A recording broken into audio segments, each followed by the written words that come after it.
Okay, we are back. She is fully dried and could probably do a bit more of a man cut of the hair, but we'll see. We're going to start goring her up. So,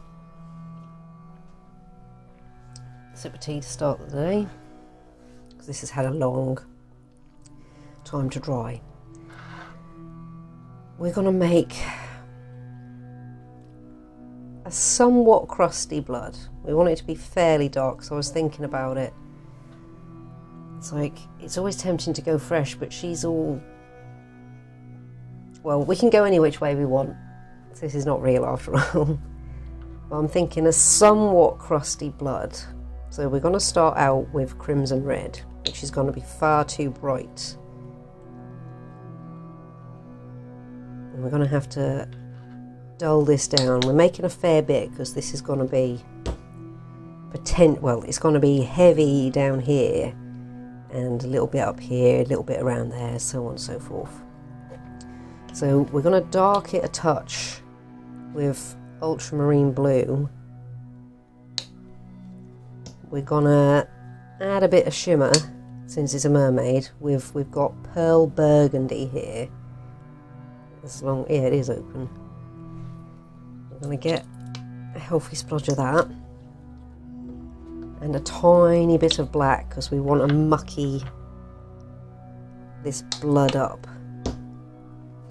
So let's get mixing to begin with. So there's a fair bit of red there, so I think we can get a fair bit of blue without turning it purple. We just want to bring it down so it's a bit more like stale blood. And that's already looking a bit more where we want it. We're going to try bringing in a bit of sparkle. It's also going to bring that red down a little bit more. We can be fairly hefty with that.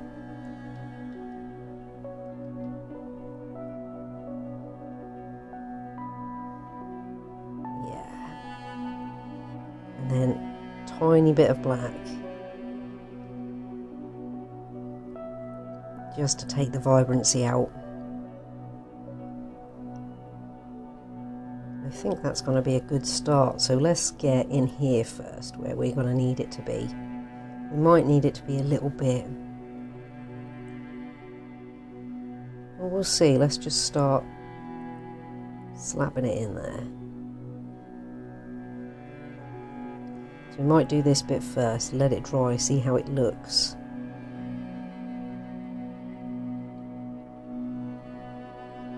So we're going to paint all this padding.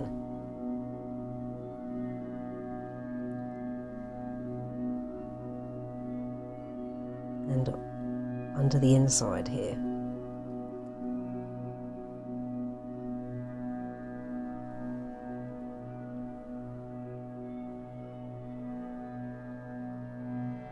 The beautiful bit about this is you haven't got to be all precise, because it's all crusty blood and gore, so it's just going to go wherever it wants.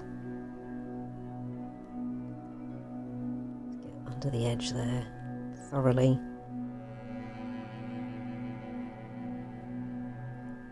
Around the hairline, because it's the hairline / underside of the scalp.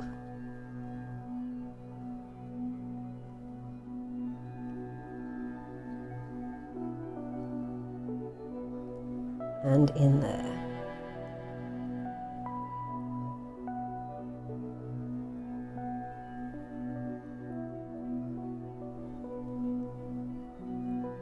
Up here, it's going to be oozing quite a bit down that stump, so we don't mind, down that vertebrae, so we don't mind it getting all over that.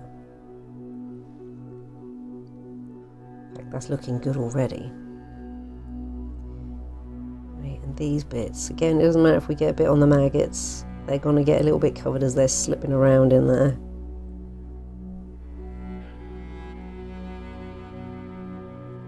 And you can get a little bit in the hair as well.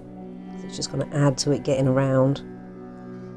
Right, now let's pop her hairline back. let's start getting the inside here.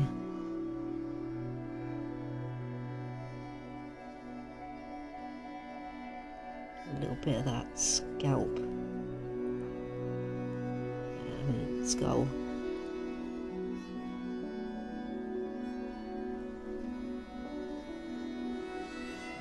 We're going to have it ooze down a bit if we can.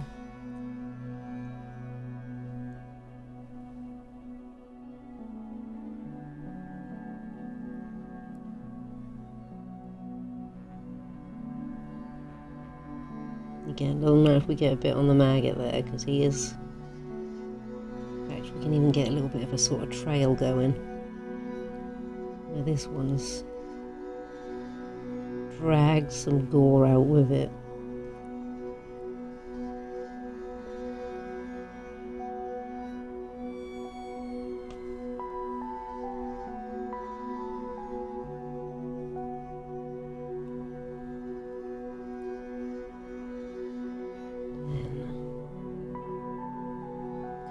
Here, we'll be a little bit careful because we don't want the maggots to just all be totally smothered in it.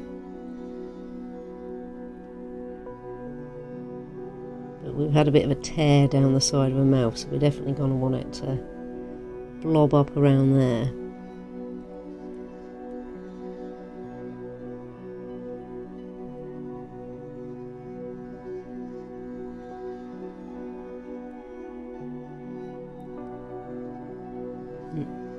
We can be quite heavy with this application because we get some blobby like elements. That's good, where it's starting to congeal a little bit, thicken up. We can get a bit coming out under here carefully.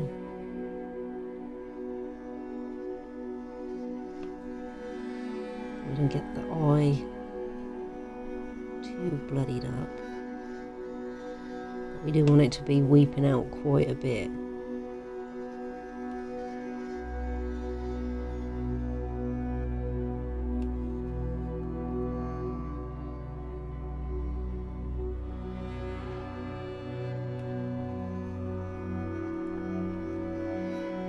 Quite blob-like out here.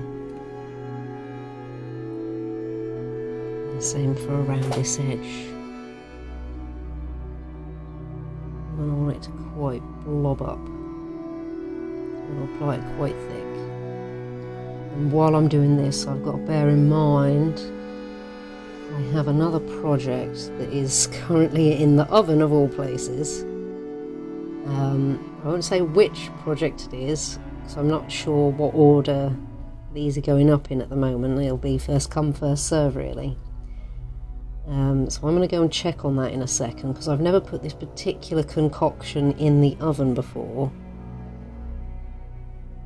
So I don't know if this is a good idea or not, but it'll definitely add to the effect. Since it's another Halloween project, it'll definitely add to the effect.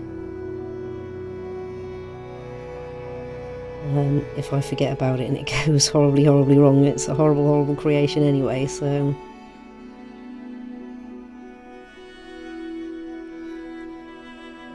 add to it, but at the same time I don't want to incinerate it. Like I said, I don't really know what's going to happen because I've never put this particular combination of ingredients in the oven before. I'll do the same on that side.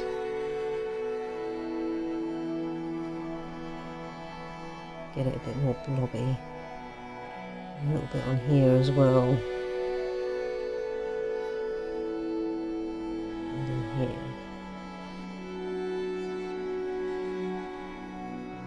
Pretty much use all of this up, getting as blob-like as we can.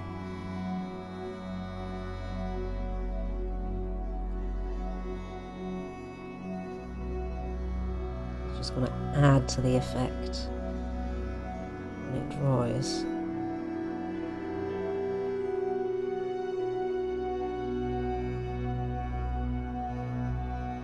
That guy there can have a little trail coming from him as well. Oh yeah, and we can't forget under there.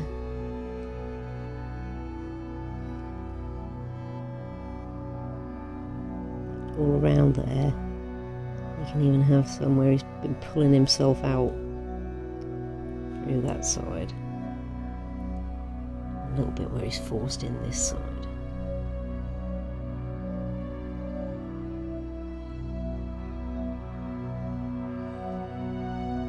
Oh, yeah, this is going to get real messy. That's okay, it can add to it. Same for if I have a few streaks going around.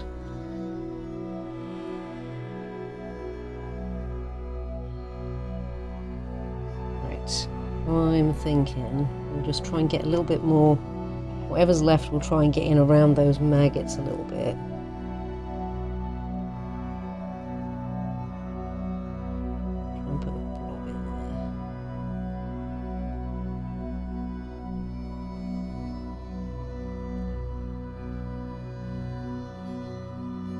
Right, just looking adequately gored up.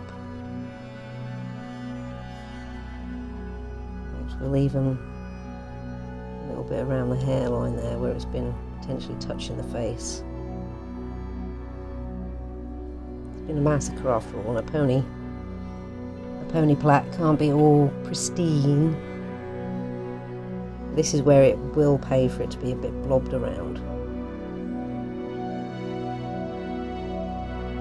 And then I think we are going to leave her to dry. She might be done. She might be done. We're just going to see when we come back. And this is handy actually, because like I say, I need to go and check that creation in the oven. Maybe turn it around, like you do with a lot of things when you're cooking. So we're going to let her in all her bloody mess. Well, I'm going to find somewhere appropriate for her to lay down and dry, because she is going to, anything she touches right now, she's going to ooze onto. Just make sure the brush is nice and clean. Lovely. So we are going to leave her to dry. I'm going to cover that up for the time being because I might have use for these other colours with other projects ongoing at the moment. But for now, that is her. We will be adding one of these, that's why I've got them out. There's a little thing to go in her hair. We might put a couple in, we'll see. But we'll do that. So there will be one more thing that we do after she's dried at least. And that's give her some little accessories. So yeah, that's where she is right now. All gored up.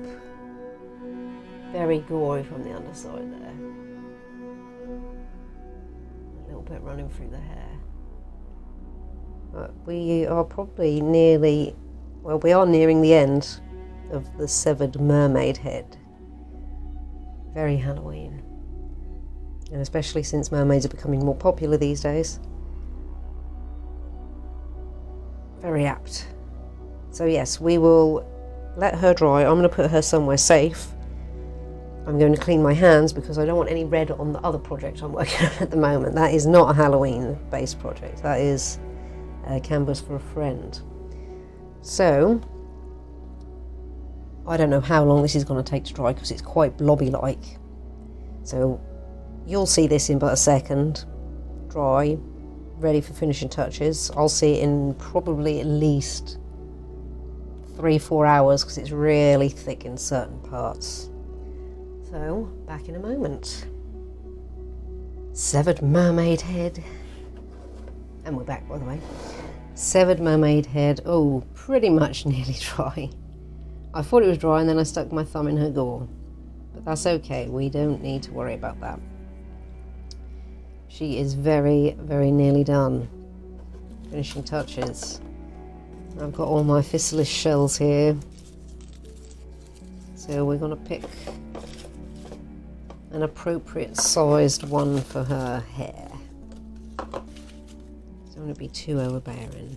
Don't want to be too small over there, maybe. Spray it out a little bit. got a couple of smaller ones. I think perhaps, actually what have I got over here? Got some dinky ones that I don't think, oh that's nice and ripe. Well, I can munch that down and we'll have another small one. So we're in October, obviously. Why did I have to think about that? And my physalis plant is still producing. Really sweet. And that's handy because then we've got a couple. So I might pop one up there. One down here in her hair somewhere. About there. Right. Let's put all those back in there for now, for another project for another day. Because they are beautiful.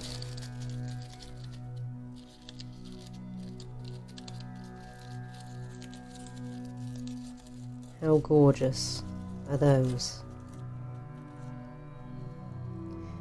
Pop them back over there. So let's try not to get red everywhere. We're going to attach that one up there. So let's clip the stalk off the bottom. Where's my scissors at?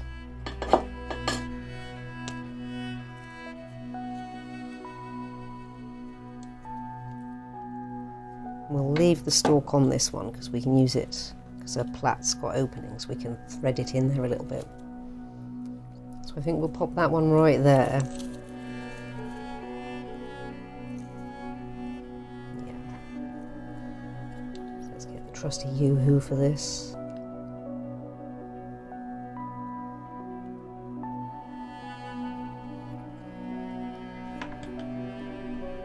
For a nice little accessory.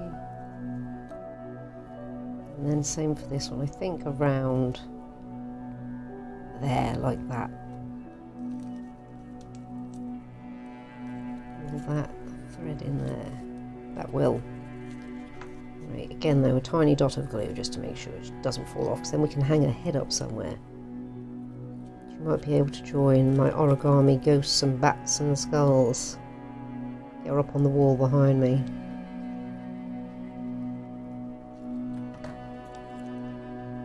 Let's get that in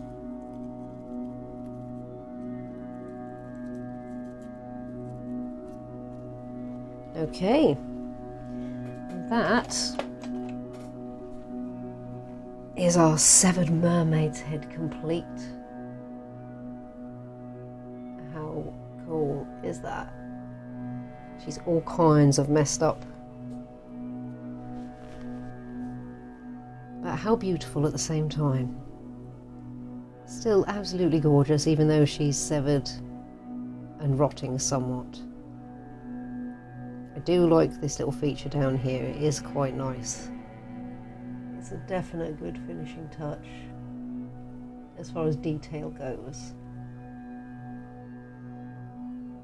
And I like the fact that her hair does kind of look a bit like a fish's tail as well. Adds another fishy element to her. Yeah, hopefully you can see that nice and clearly up there. I daren't bring it any closer because I think it will just go totally out of focus. And I do love the maggots, even this one that's sort of, we might just pinch the hair back ever so slightly so we can see that little one writhing under there.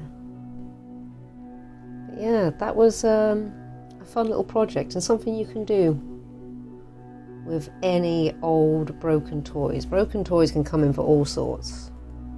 One time in the past I had a bag of broken doll bits from my childhood.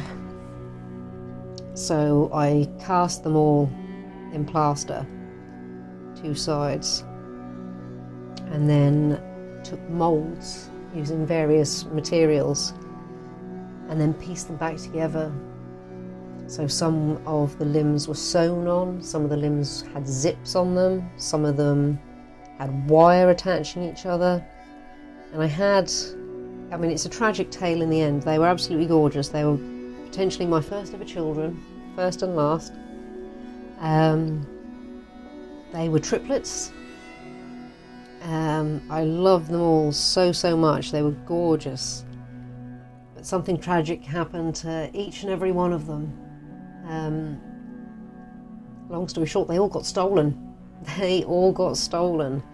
I was at college at the time. One of them got stolen from college during the exhibition. One of them I used to go to Mind a while back, like a mental health support of such. And I can't remember why I took them up there. I think it was to do with Thalia, a theatre group that I also did some work for in the end. So I brought some work up to show them what I could do to find out what they'd be interested in. And I foolishly now took both my children, my remaining children. A week later they were both stolen. So yes, if the culprits are out there watching this now, one, how dare you steal from a mother? And two, I hope you've taken care of them. I hope you treated them kindly and you didn't just steal them because they looked cool for 5 minutes and then you dumped them in a bin. A lot of love went into making those. I think you can hear that in my voice.